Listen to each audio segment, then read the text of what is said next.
มาอย่างนี้ ทีนี้เราจะนำมหาสติปัฏฐานสูตรมาพิจารณากันโดยเฉพาะที่พระพุทธเจ้าตรัสว่าทางเดียวเท่านั้นที่จะทำให้หมู่สัตว์สะอาดหมดจดจากกิเลสได้และทำให้เราพ้นจากความโศกความน้ำไรและในที่สุดก็ดับทุกข์โทมนัสและก็บรรลุญาณธรรมคืออริยสัจสี่โดยที่สุดก็ทำพระนิพพานให้แจ้งมีทางเดียวเท่านั้นก็คือสติปัฏฐานสี่อย่างอื่นไม่มีนะมีแต่ทางไปสวรรค์ไปสู่ความเป็นพรหมแต่ทางเดียวเท่านั้นคือสติปัฏฐานสี่ที่ทำให้จิตสะอาดหมดจดพ้นความโศกความร่ำไรแล้วก็ดับไปซึ่งความทุกข์โทมนัสบรรลุอริยสัจสี่แล้วก็ทำพระนิพพานให้แจ้งมีทางเดียวเท่านั้นต้องเจริญสติปัฏฐานสี่นั่นก็หมายความว่าเราจะทำบุญยังไงก็ตามเราจะรักษาศีลมากมายครบถ้วนยังไงก็ตามหรือเราจะทำจิตให้ตั้งมั่นจนถึงระดับฌานอารูปฌานก็ตามก็ไม่ใช่ที่ทำให้พ้นทุกข์ต้องเจริญสติปัฏฐานสี่เท่านั้นส่วนการให้ทานรักษาศีลการเจริญจิตเจริญปัญญาการเจริญจิตหมายถึงด้านสมาธิเหล่านี้ก็เป็นบาตรเป็นฐานอันสำคัญเพื่อทำให้เราเจริญสติปัฏฐานสี่ได้มาว่าทุกสิ่งนั้นเริ่มตั้งแต่ทานให้รักษาศีลสมาธินี้ก็เป็นปัจจัยได้นำไปสู่ความปฏิบัติได้อย่างมีประสิทธิภาพเพราะว่าอะไรเพราะว่าทานนั้นเป็นการทำให้ทำให้ความตนีละหมดไปทำให้จิตสะอาดก็เป็นส่วนหนึ่งแม้ศีลรักษาศีลก็เป็นเหตุเป็นปัจจัยให้เราเจริญสติปัฏฐานสี่ได้เพราะว่าถ้าเราเป็นผู้มีศีลแล้วจิตของเราก็สามารถจะรองรับธรรมะชั้นสูงได้เพราะศีลนั้นสามารถที่จะรองรับสมาธิและปัญญาได้แต่ถ้าเราไม่พร้อมซึ่งศีลแล้วโอกาสที่จะเจริญสมาธิหรือปัญญาสูงขึ้นนั้นก็ไม่ใช่จะทำได้ง่ายๆแต่ทั้งนี้เท่านั้นศีลนั้นก็ประกอบไปด้วยสมาธิและปัญญาศีลนั้นก็จึงกำจัดกิเลสได้เป็นระดับหนึ่งเรียกว่าอย่างหยาบโดยเฉพาะทางกายทางวาจา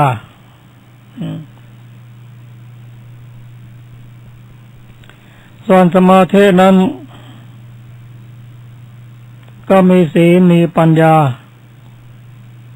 รองรับปัญญาระดับสมาธินั้นก็สามารถจะกดข่มนิวรณ์ห้าได้ทำให้กิเลสลดลง หรือเรียกว่าอย่างหนึ่งว่าเป็นผู้ที่มีธุลีในตาน้อยก็เป็นประโยชน์เท่านั้นที่จะรองรับธรรมะชั้นสูงแล้วอะไรเราที่เราใช้เจริญสติปัฏฐานสี่นั้นเขาก็ใช้ปัญญาและตัวเจตสิกสำคัญคือตัวสติและสัมปชัญญะและเจตสิกสำคัญที่เป็นฝ่ายบุญกุศลให้การสนับสนุนด้วย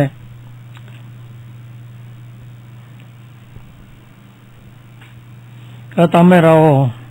ได้ทราบว่าที่พระองค์ตรัส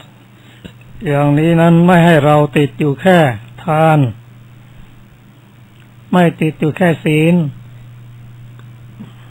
ไม่ติดอยู่ในแค่สมาธิเพราะยังไม่เข้าถึงการเจริญสติปัฏฐานสี่ก็เป็นทางไม่ใช่ทางที่พระองค์ตรัสว่านี่เป็นทางในทางเดียวเท่านั้นเราไม่สังเกตดูว่าพี่น้องชาวพุทธของเรานั้นถ้าท่านเป็นผู้ที่ให้ทานรักษาศีลเจริญสมาธิแล้วก็เจริญวิปัสสนาด้วยก็เป็นทางที่ถูกที่ตรงนะเพราะเราใช้ศีลสมาธิและปัญญาที่เราสั่งสมมานั้นมาเจริญสติปัฏฐานสี่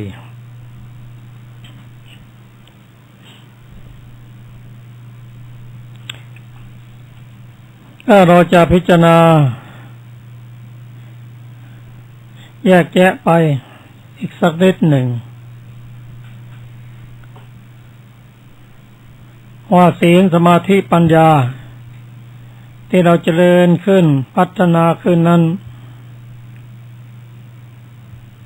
ศีลก็พัฒนาขึ้น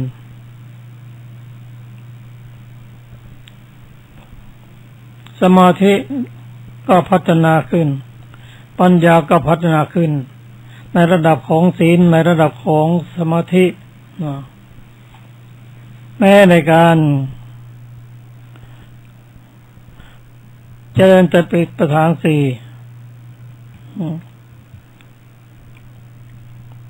ปัญญาก็จะ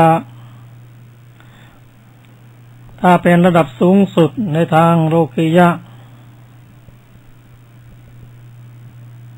ปัญญาก็เจริญขึ้น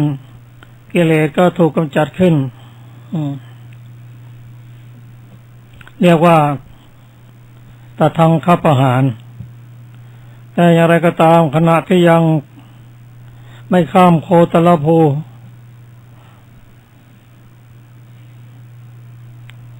ก็เป็นญาณที่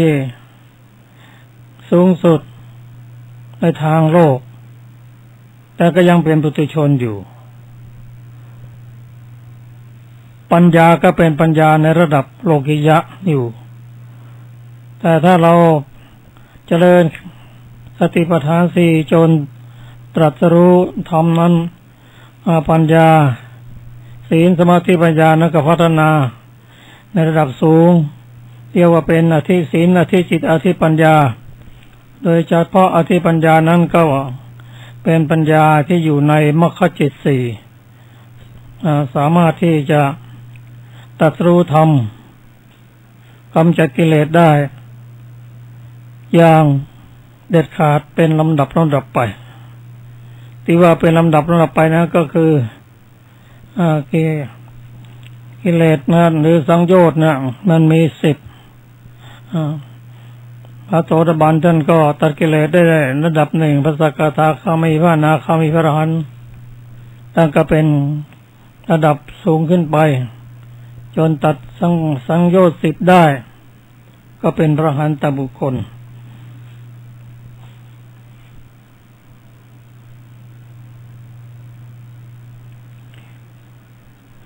ถ้าเราจะมาพิจารณาให้ลึกลงไปอีกสักนิดหนึ่งว่า ปัญญาที่เราเจริญขึ้นมาพัฒนาขึ้นมาจากการรักษาศีลการเจริญสมถะหรือการเจริญจิต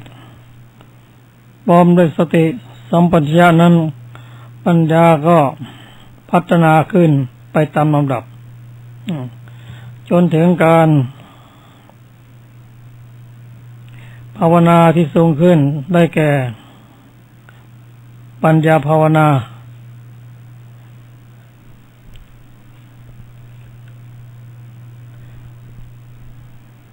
การเจริญสติปัฏฐานสี่นั้นก็คือการนำปัญญาที่พัฒนามากแล้วสูงแล้วเอาปัญญานั้นมาดูชีวิตและร่างกายของเราหรือมาดูร่างกายรูปดูจิตดูใจเรียกว่านามก็เอาปัญญาเนี่ยมาพิจารณาเมื่อเราเห็นโทษเกิดความเบื่อหน่ายขึ้นมานั้นมันก็เพราะปัญญาปัญญาไม่เห็นโทษการที่เบื่อหน่ายกับปัญญานั่นไม่เห็นเอาละมันน่าเบื่อหน่ายคลายกำหนัดก็ปัญญาตัวนี้แหละแต่ปัญญาเฉยๆตัวเดียวทำงานก็ไม่ได้ต้องมีตัวเจตสิกอื่นได้แก่สติเจตสิกกลุ่มของสัมปชัญญะและความเพียร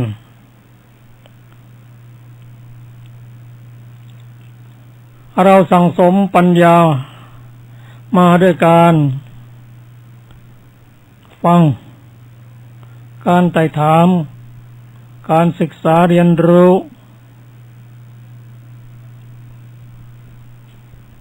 แล้วเอาปัญญานั้นสิพัฒนาขึ้นนะไม่ไปไหนหรอกมาดูที่จิตของเรามาพิจารณาชีวิตร่างกายของเราบางทีก็ดูจากภายนอกแล้วก็ย้อนมาหาตัวเองดูภายนอกรอบ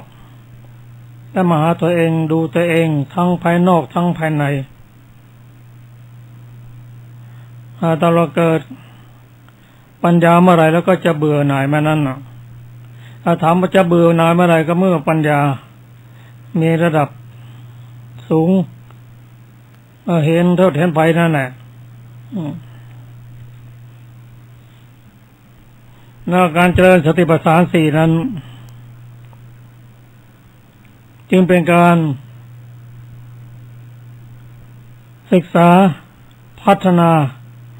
ชีวิตร่างกายของตัวเองไม่ใช่ของคนอื่นรู้เฉพาะตนแต่ใช้ความรู้จากด้านที่เรียกว่าด้านปริยัติคือพระธรรมคำสอนของพระพุทธเจ้าพระองค์ตรัสว่าต้องทำอย่างนั้นอย่างนี้นะพระองค์ตรัสว่าต้องรักษาศีลกันนะต้องเจริญจิตทำสมาธิเราจะเห็น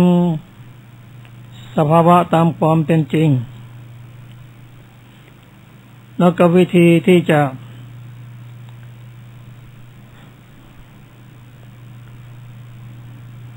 กำจัดของกิเลสตัวเองก็เป็นไปตามลำดับ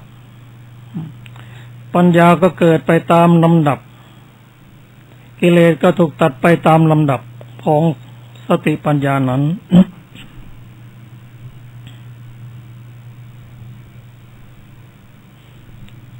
คำสอนของพุทธศาสนานั้น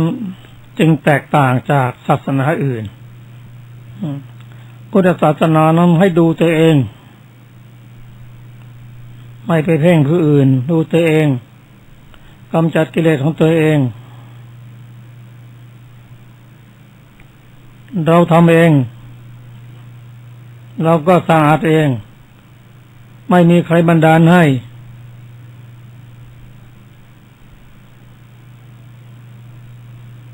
ไม่มีใครจะประทานอะไรให้เราทำเองอันนี้คือพุทธศาสนาเมื่อเราทำดีเราก็ได้ดี ทำชั่วก็ได้รับผลชั่วอันนี้เป็นกฎแห่งกรรมพุทธศาสนาเชื่ออย่างนี้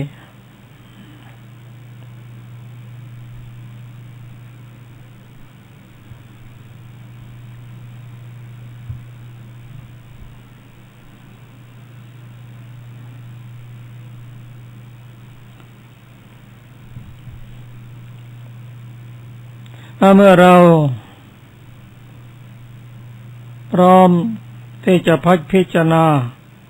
ร่างกายของเรานั้นคือเป็นผู้ที่มีศีลมีสมาธิความสะดวกต่างๆถ้าเกิดจากผลทานที่เราทำมาในอดีตแล้วก็ยังทำต่อเนื่องกันไปทานถึงให้การสนับสนุนในการที่เราจะปฏิบัติศีลและเจริญจิตเจริญปัญญา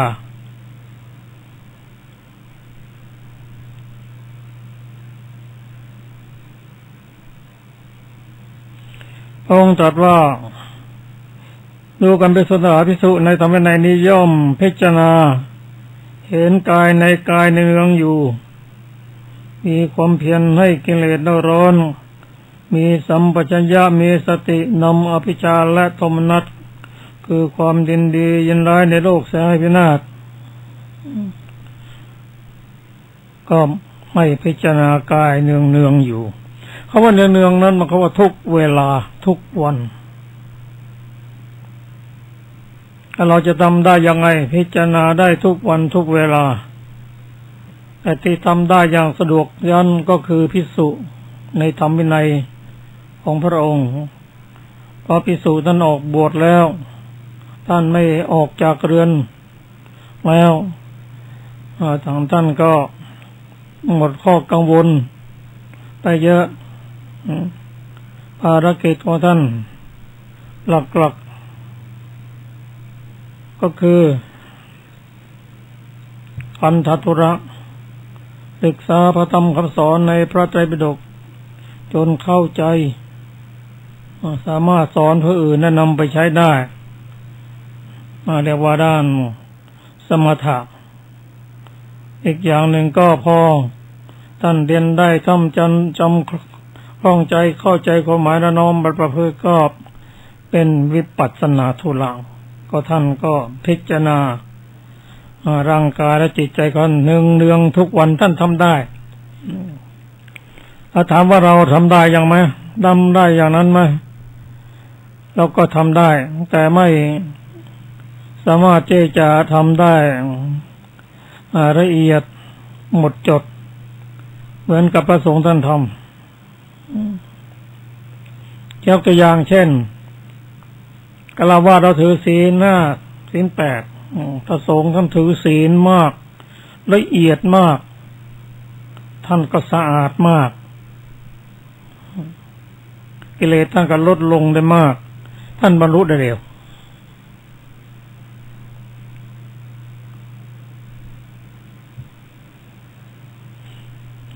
ถึงการรักษาศีลท่านไม่ต้องกังวลเรื่องการทำมาหากินอะไรก็ชาวบ้านก็เราก็ให้ความสนับสนุนกับบุคคลกับพระสงฆ์ที่ท่านปฏิบัติเพื่อให้พ้นทุกข์ตามประธรรมคำสอนของพระองค์เมื่อท่านพ้นจากทุกข์แล้วท่านเป็นผู้ปฏิบัติถูกต้องแล้วท่านก็สามารถที่จะนำมาสอนฆราวาสได้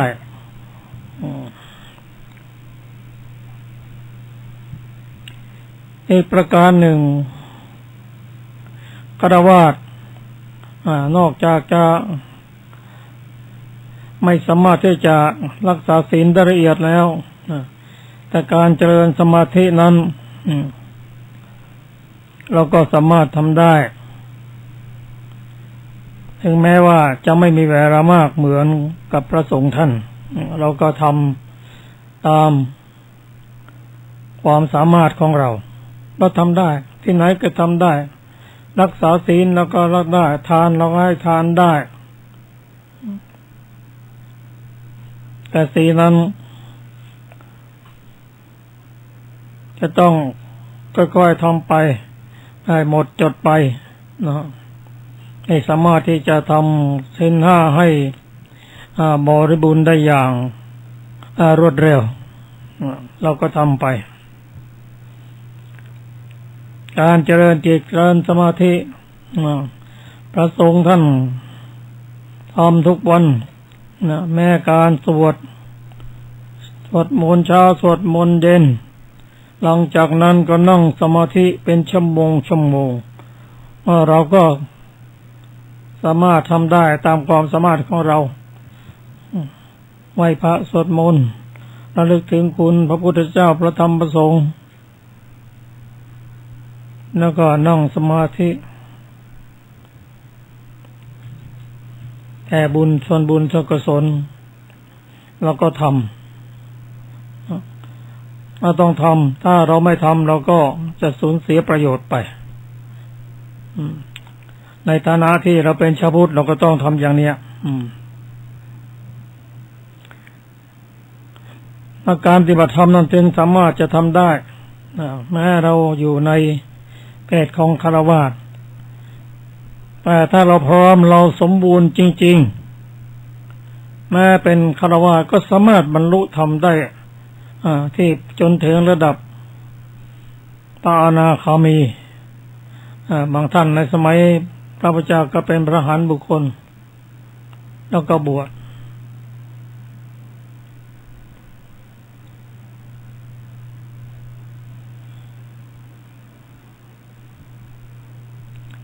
การน้อมนำพระธรรมคำสอนมาศึกษาให้เข้าใจนั่นก็คือปัญญาก็คือความเข้าใจถูกต้องเราความปัญญาที่ความเข้าใจถูกต้องนะมาดูจิตดูใจของเราซึ่งพระองค์ตรัสว่าชีวิตและร่างกายของเรานั้น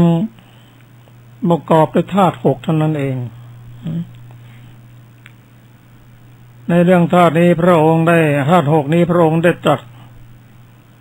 กับนักบวชที่ชื่อปุกุสติว่า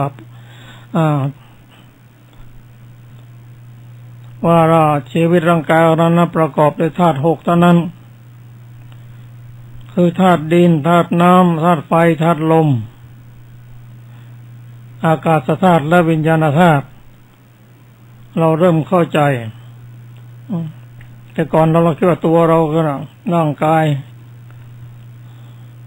จิตใจเป็นอันหนึ่งอันเดียวกันแต่พระองค์ประกอบว่าพระองค์ตรัสว่าประกอบด้วยธาตุหกคือธาตุดินธาตุน้ำธาตุไฟธาตุลมอากาศธาตุและวิญญาณธาตุ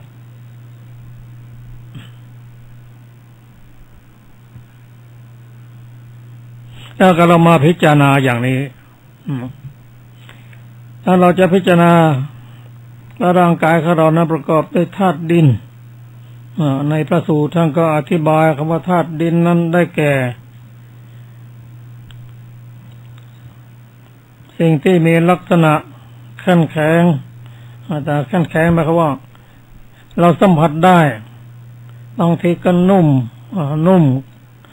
สัมผัสได้นุ่มแข็งในร่างกายของเรายังกระดูกเนี่ยก็เป็นธาตุดินผิวหนังที่นุ่มๆนั่นก็ธาตุดินเรา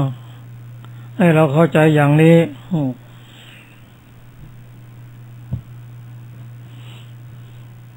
ธาตุน้ำธาตุไฟธาตุลมก็แม้ในร่างกายของเราประกอบด้วยอย่างนี้มาศึกษาแต่ละธาตุให้เข้าใจอากาศธาตุก็ได้แก่ที่ว่างต่างๆที่ว่างในจมูกในลำคอในช่องท้องแม้แต่อากาศทั่วไปอันนี้เป็นรูปส่วนนามนั้นได้แก่วิญญาณธาตุรูปนั้นเป็นอารมณ์เป็นตัวถูกรู้รูปไม่รู้อะไรเราใช้เป็นพิจารณาอย่างนี้แต่ก่อนเราคิดว่า ร่างกายเราน่ะรู้สึกร้อนรู้สึกเย็นแต่ความจริงแล้วร่างกายไม่รู้จิตเป็นผู้รู้เนี่ยวิญญาณเป็นผู้รู้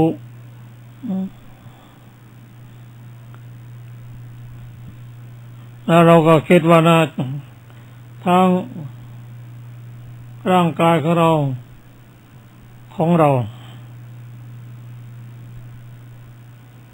ร่างกายของเราจิตก็ของเราหมดถ้าเราศึกษาไปพระองค์ตรัสว่ารูปไม่ใช่ของเราไม่เป็นรูปไม่ใช่ตัวตนของเราแต่ทำไมพระองค์ตรัสอย่างนั้นที่ตรัสนั้นเพราะพระองค์ได้ตรัสรู้เป็นผู้มีปัญญาถ้าเราศึกษาเราก็เห็นจริงอย่างนั้น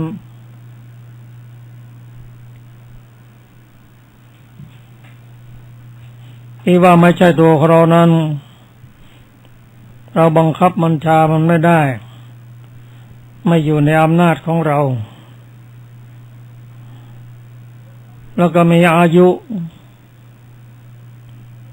ที่จะเสื่อมสภาพลงแล้วเราบังคับบัญชามันไม่ได้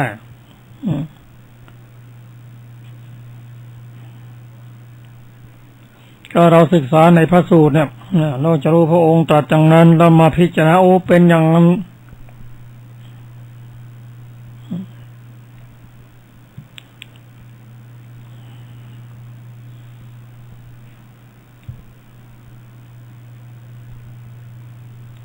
ถ้าเราต้องพัฒนาขึ้นหลักๆก็สองอย่างด้วยกันพัฒนาปัญญาโดยมีศีลมีสมาธิรองรับแล้วก็ไปพิจารณาพระธรรมคำสอนของพระองค์เกี่ยวธรรมชาติของชีวิตร่างกายเขาจะเกิดขึ้นอย่างไรเขาดับเขามีคุณอย่างไรมีโทษอย่างไรถ้ามีโทษมากเราวิธีสลัดออกได้อย่างไรเนี่ยศึกษาสองอย่างพัฒนาปัญญาเพื่อให้เข้าถึงคำสอนของพระองค์เข้าใจคำสอนพระองค์แล้วก็น้อมคำสอนนั้นมาศึกษาของเราในชีวิตร่างกายของเรา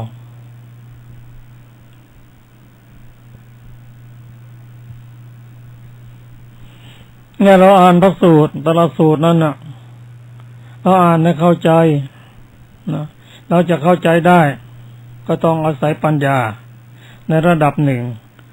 พอตอนแรกปัญญาของเราไม่ได้พัฒนาขึ้นเราอ่านพระสูตรนะไม่ค่อยจะเข้าใจ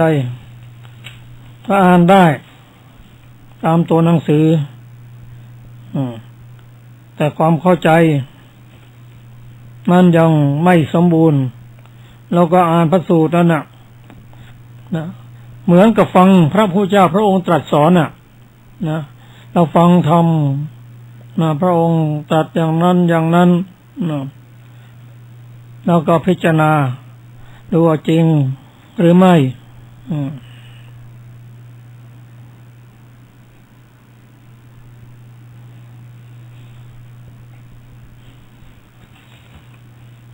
อ่านพระสูตรก็โน้มมาหาตัวเราเองอ่านพระสูตรก็โน้มมาหาตัวเราเอง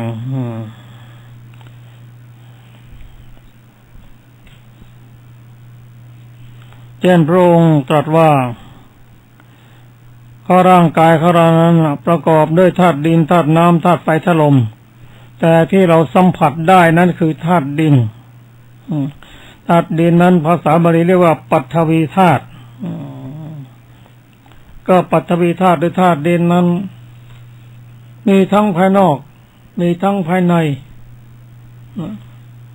มีทั้งใกล้มีทั้งไกลยกตัวอย่างธาตุดินที่มีอยู่ในตัวเราบุคคลข้างเคียงก็มีธาตุดินประกอบด้วยธาตุหกเหมือนกันธาตุดินนั้นภายในก็มีภายนอกอะไรแก่ ที่ดินที่เราอาศัยอยู่ภูเขาก็ธาตุดินนะโลกก็ธาตุดินชมพูทวีปที่เราอาศัยอยู่เนี่ยโลกกลมๆก็ประกอบด้วยธาตุดินธาตุน้ำธาตุไฟธาตุลมแต่โลกนั้นไม่มีวิญญาณธาตุมนุษย์เราเนี่ยสัตว์ต่างๆนั้นมีวิญญาณธาตุอยู่ด้วย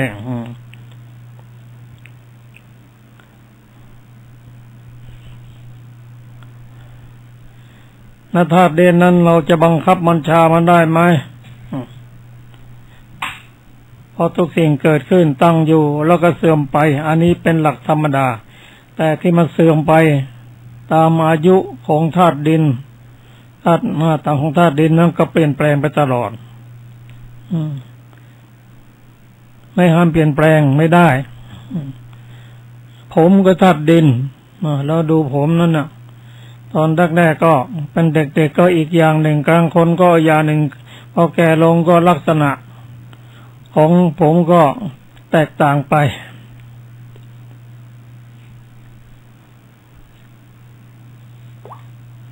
ก็ข้างนอกยังแตกต่างกันธาตุดินถึงจะใหญ่โตยังไงธาตุดินภายนอกก็ยังแปรไปเปลี่ยนไปเช่นแผ่นดินไหวเป็นต้นแผ่นดินยังไหวเลยธาตุดินของเราก็แปรไปเปลี่ยนไป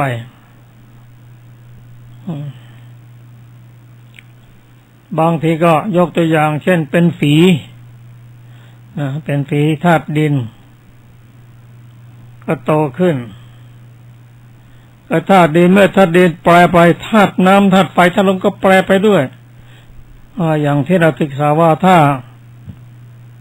ถอนต้นไม้สักต้นหนึ่งก็เทือนไปทั้งโลกนั่นน่ะก็เป็นอย่างนั้นถ้าเราเกิดฝีขึ้นมาเป็นฝีขึ้นมาธาตุดินแปรไปธาตุน้ำทำให้บวมขึ้นธาตุไฟก็ทำให้ร้อนขึ้นธาตุดินธาตุไฟธาตุลมเกิดการป่วยเจ็บแปรไปเมื่อร่างกายแปรไปปุถุชนก็จิตของปุถุชนก็แปรไปด้วยมีการเจ็บไม่อยากจะไปไหนไม่อยากจะทานข้าวทานปลา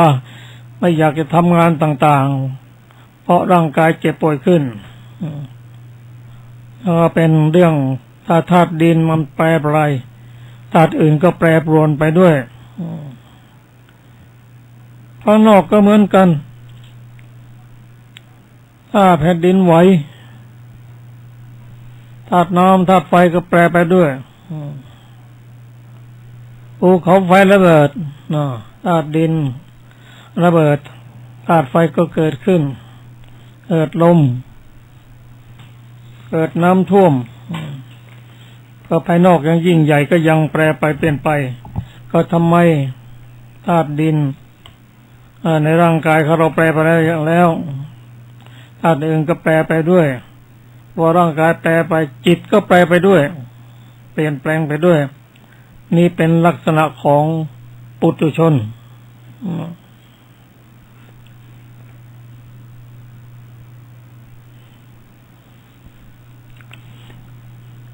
องค์ตรัสว่าธาตุดินนะหรือปัตตวีธาตุที่มีอยู่ในร่างกายของเรานะต้องภายนอกก็มีภายในก็มีอย่างที่เรียนให้ทราบนั้นอันหมายที่ธาตุดินที่เราพอจะเห็นได้สัมผัสได้มีอยู่20อย่างด้วยกันธาตุดินตอนนี้ก็อาศัยตนอยู่อาศัยเราอยู่แต่อาศัยแล้วเราไปยึดไปมั่นว่าของเรามันเป็นของเราอัตตาของเราสิ่งเหล่านั้นก็คือผมขนเล็บฟันหนังเนื้อเอ็นกระดูกเยื่อในกระดูกม้ามหัวใจตับพังผืดไตปอดไส้ใหญ่ไส้น้อยอาหารใหม่อาหารเก่าและมันสมองสิ่งเหล่านี้มีลักษณะแข็ง กำหนดได้ก็มีอยู่ในตนก็อาศัยตนอยู่นั่นแหละเหล่านี้เรียกว่าปัทวีธาตุภายในก็ปัทวีธาตุทั้งภายทั้งภายนอกมันก็เป็นปัทวีธาตุเท่านั้นเราเพิ่งเห็นปัทวีธาตุนั้นคือเห็นด้วยปัญญาว่าธาตุเด่นนั้นไม่ใช่ของเรานั่นไม่ใช่เรานั่นไม่ใช่อัตตาของเราพอเราเห็นจริงแล้วก็จะเบื่อหน่ายในธาตุดินเบื่อหน่ายแล้วก็จะคลายความกำหนดหรือลุ่มหลงในธาตุดิน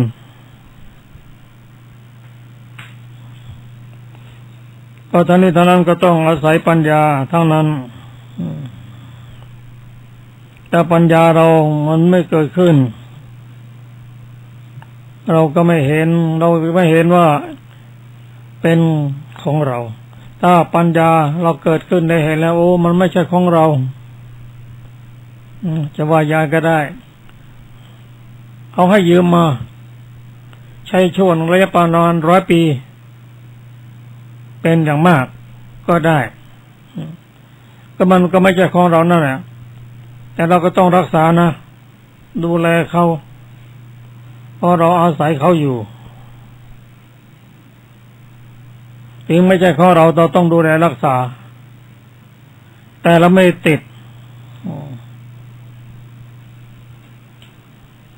ไม่ติดไม่ยึดในร่างกายของเรา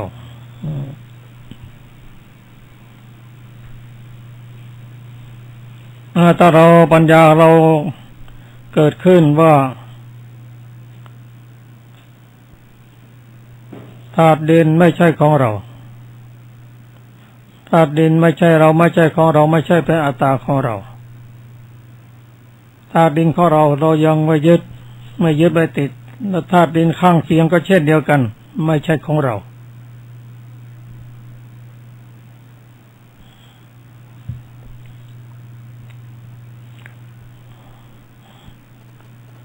ก็ศึกษาพระสูตร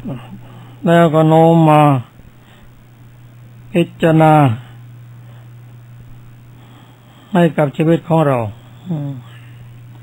แต่การพิจารณาอย่างนั้นต้องพิจารณาเนืองบ่อยๆบางท่านก็กล่าวว่าไปพิจารณากายของบุคคลที่เสียชีวิตหรือพูดเราไปงานศพเห็นพิจารณาเห็นธาตุดินธาตุน้ำธาตุไฟธาตุลมอยู่ในโลงนั่นน่ะบางทีเราก็เห็นใส่ในโลงก็อยู่ในโลงนั่นแหละธาตุดินธาตุน้ำธาตุไฟธาตุลมที่ปราศจากไออุ่นและวิญญาณเราธาตุดินธาตุน้ำธาตุไฟธาตุลมเราศึกษาบ่อยๆอย่างนี้เห็นอย่างนี้แล้วเราโน้มมาหาตัวเองว่าเราก็จะเป็นวันหนึ่งก็จะเป็นอย่างคนนี้แหละคนที่ตายนะจึงเป็นครูของเราจะบอกให้เรารู้ว่าเนี่ยต่อไปเราก็จะเป็นอย่างนี้เราเสื้อผ้าอาภรณ์ต่างๆทรัพย์สินต่างๆที่กองไว้ข้างๆโรงนั่นนะแสดงว่าเอาไปไม่ได้ถ้าเราพิจารณาอย่างนี้แล้วก็จะเกิดสังเวชตัวเองแต่ต้องเนืองๆนะต้องเนืองๆตั้งนานเกิดทีแล้วก็มันไม่ต่อเนื่องท่านบางคนท่านบอกว่าคนที่ไปงานศพสัก100 ศพนะเหมือนกับทำบุญเหมือนกับทอดกฐินทีเดียวอันนี้สงฆ์พอเราไปงานศพแต่ละครั้งนั้นเราจะเห็นว่าเราสังเวชตัวเองนะเราเคยโมโทสันก็ลดลงไปเราเคยโกรธกันก็ลดลงไปเห็นสภาพนะเนี่ยบางท่านบางคนร่ำรวยมหาศาลเลยแต่พอรวยเต็มที่เท่านั้นนะโอกาสใช้ทรัพย์สินนั้นก็ไม่มีนี่ตายไปเสียก่อนสิ้นชีวิตไปเสียก่อนก็มีความโลภก็ของเราก็ลดลงคือเขาเป็นครูเราเป็นครูเรา แต่ทางแพทย์เขาเรียกว่าเป็นอาจารย์ใหญ่ก็อาจารย์ใหญ่นั้นท่านก็ให้ความรู้แต่แพทย์จะเรียนได้แค่ไหนก็แล้วแต่ถ้าไม่ทิ้งคำสอนของพระพุทธเจ้าก็เรียนให้รู้ว่าอันนี้เป็นกระดูกอันนี้เป็นกล้ามเนื้อนะอยู่ตรงนั้นมีหน้าที่อย่างนั้นถ้าเสื่อมไปจะทำยังไงจะแก้ไขยังไงจะรักษายังไงก็ถือว่าเป็นส่วนหนึ่งแต่ถ้าเข้าลึกไปศึกษาพุทธศาสนาไปด้วยก็ยิ่งยอดนะเพราะ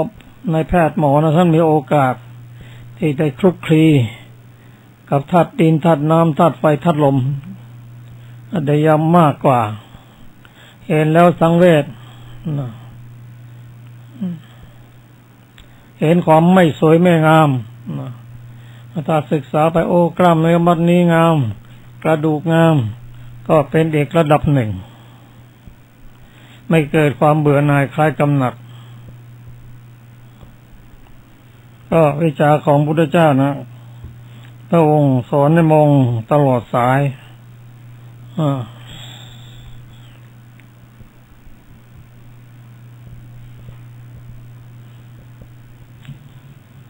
เมื่อเราศึกษาธาตุดินแล้วก็มาศึกษาธาตุน้ำธาตุไฟธาตุลมมีหมดในร่างกายของเรานะ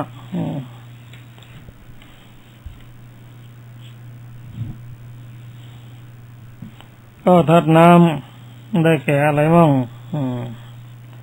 ธาตุน้ำนั้นพระพุทธเจ้าตรัสแก่ภิกษุว่าภิกษุทั้งหลายธาตุน้ำหรืออาโปคือธาตุน้ำเป็นไฉนก็คือธาตุน้ำที่มีอยู่ในภายในร่างกายของเราก็มีภายนอกก็มี ธาตุน้ำนั้นเป็นแก่สิ่งที่เอิบอาบเราสัมผัสไม่ได้ไม่เห็นแต่ก็เอิบอาบซึมซาบอยู่กับธาตุดินธาตุลมและธาตุไฟนั่นอยู่ด้วยกันนั่นโดยเฉพาะในทางพุทธศาสนานั้นสิ่งที่เล็กที่สุดก็ได้แก่กลุ่มของธาตุดินธาตุน้ำธาตุไฟธาตุลมสีกลิ่นรสโอชาเนี่ยเล็กที่สุดละ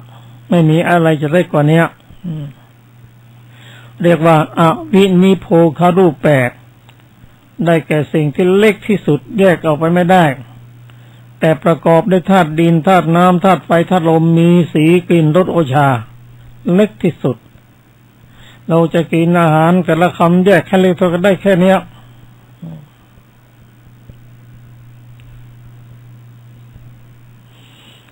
พูดถึงธาตุน้ำแล้วก็ได้แก่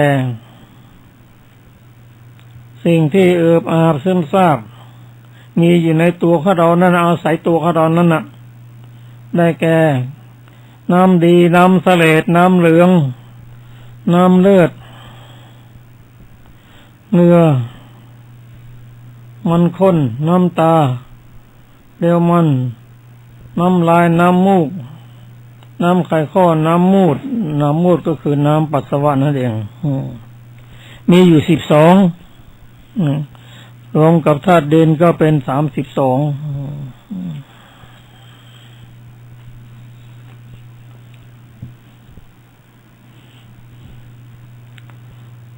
และสิ่งเหล่านี้มีอยู่ในตนธาตุน้ำในตนอาศัย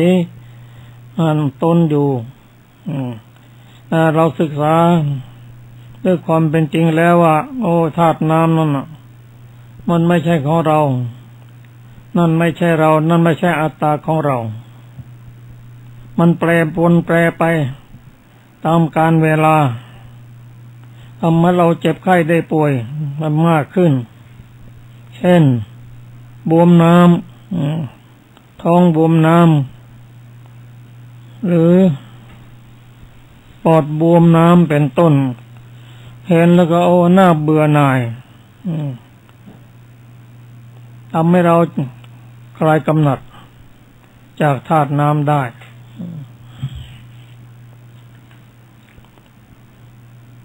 จากนั้นก็มาถึงธาตุไฟภาษาบาลีเรียกว่าเตโชธาตุทั้งภายในมีทั้งภายนอกท่านผู้ฟังในภายในของเราก็ได้แก่สิ่งที่เราทำให้เราอบอุ่นหรือบางครั้งก็เกิดทำให้มีไข้สูง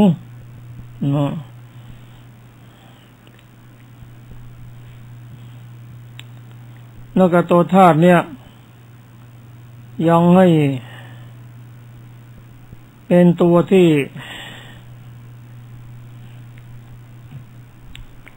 ย่อยเรียกว่าทำให้ของที่กินที่ดื่มย่อยไปด้วยดีเรียกว่าธาตุไฟดีบางทีบอกว่าคนหนุ่มธาตุไฟดีกินอะไรมันก็ย่อยง่ายถ้าคนมีอายุธาตุไฟก็ลดลงอาจจะกินอะไรต้องเอาของที่ย่อยได้ง่ายหน่อยไม่แข็งเกินไปอันนี้เรียกว่าธาตุดินเรียกว่าธาตุไฟทำความอบอุ่นให้แก่ร่างกายมีทำบางครั้งก็ไข้สูงก็ทำให้กระวนกระวายได้ธาตุไฟเนี่ยใช้ย่อยอาหาร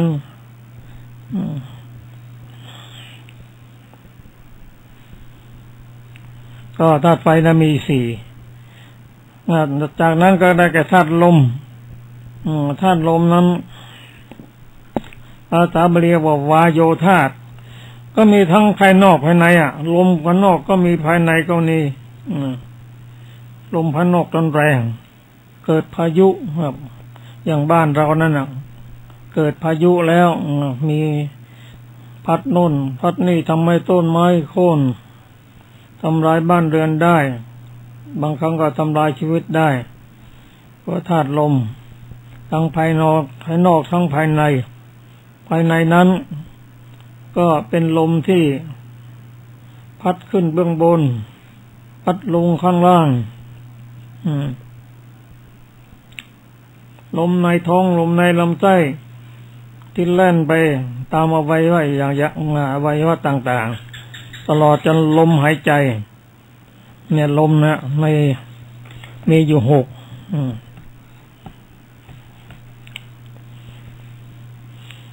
ก็ทั้งธาตุไฟธาตุลมถ้าพิจารณาเกิดปัญญาแล้วเห็นว่านั่นธาตุลมธาตุไฟนั้นมันใช่ของเราแต่เราก็อาศัยเขาอยู่เห็นความแปรเปลี่ยนไปนั้นเกิดความเบื่อหน่ายในธาตุทั้ง4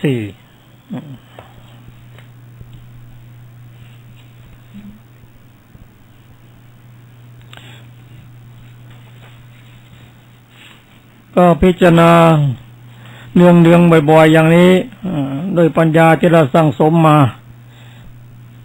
เวลาเจ้าเจ็บไข้ได้ป่วยเราจะเราได้ฟังได้สวดได้พิจารณาว่าก่อนหน้าโรคก็ไม่ใช่ของเรานามก็ไม่ใช่ของเรา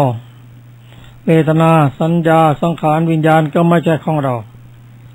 แต่ก็เป็นมีสติเป็นที่สติระลึกได้เป็นที่อาศัยอยู่แต่ไม่ติดไม่ยึดในขันธ์5เหล่านั้นแต่เราคิดดีอย่างนี้คิดอยู่บ่อยๆพระองค์ตรัสว่าจะเกิดปัญญาเห็นความเกิดความดับเห็นคุณเห็นโทษเห็นทางสลัดออกด้วยมรรคมีองค์8เราพิจารณาบ่อยๆอย่างนี้ปัญญาก็จะเกิดขึ้นศรัทธาในพระพุทธธรรมประสงค์ก็จะเกิดขึ้นเราตรึกเราคิดอยู่อย่างนี้ขณะที่เราตรึกเราคิดอย่างนี้โลภะก็ไม่เกิดขึ้นโทสะก็ไม่มีเมื่อโทสะโลภะไม่เกิดขึ้นโมหะก็ไม่มีในขณะสิ่งเหล่านี้เป็นอกุศลเมื่อ โลภะโทสะโมหะไม่มีในจิตในขณะที่เราพิจารณาอย่างนี้ก็จิตของเราก็เป็นบุญเป็นกุศลก็เป็นการสั่งสมบุญกุศลแม้แต่เพียงเล็กน้อยก็เป็นประโยชน์เราจะคิดว่าเป็นเพียงเล็กน้อยเท่านั้นนะกุศลก็ไม่ใช่เพราะกุศลก็เหมือนน้ำที่หยาดหยดลงตุ่มทีละหยดละหยดนานๆเข้ามันก็เต็มเมื่อปัญญาพัฒนาขึ้นไปจนถึงระดับที่จะตัดกิเลสได้ก็ทำให้เราสามารถที่จะตัดกิเลสได้เป็นสมุจเฉทก็ท่านผู้ฟังที่เคารพครับรายการศึกษาขออภัยรายการพระไตรปิฎกลอยฟ้าวันนี้เราก็มาศึกษากันถึงเรื่องชีวิตและร่างกายของเรารายละเอียดนั้นมีอยู่ในพระไตรปิฎกทั้งฉบับมจรและมมรสำหรับมมรนั้นก็ท่านสามารถจะนำพระไตรปิฎกเล่มที่14มีมหาสติปัฏฐานสูตรอยู่เล่มที่14หน้า209เราศึกษาเพิ่มเติมเมื่อเราเข้าใจได้แล้วเราน้อมนำมาปฏิบัติเราก็จะเป็นส่วนหนึ่งที่ดำรงพุทธศาสนาไว้เป็นประโยชน์ตนประโยชน์ท่านขอความสุขสวัสดีจงมีแก่ท่านผู้ฟังทุกท่านทุกคนเทอญสวัสดีครับ